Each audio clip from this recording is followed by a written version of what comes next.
One of the questions we get is how to change your RO filters at your house.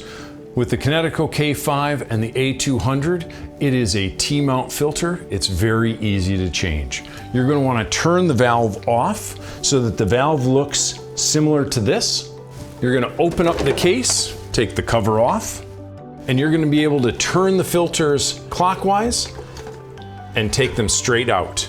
It'll look something along the lines of this. T-mount filter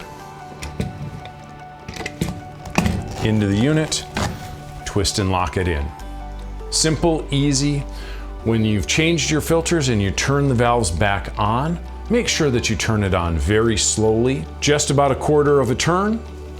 Let it sit. You'll hear water moving through it, and let that go for 5 to 10 minutes. Then you can open up that valve the rest of the way.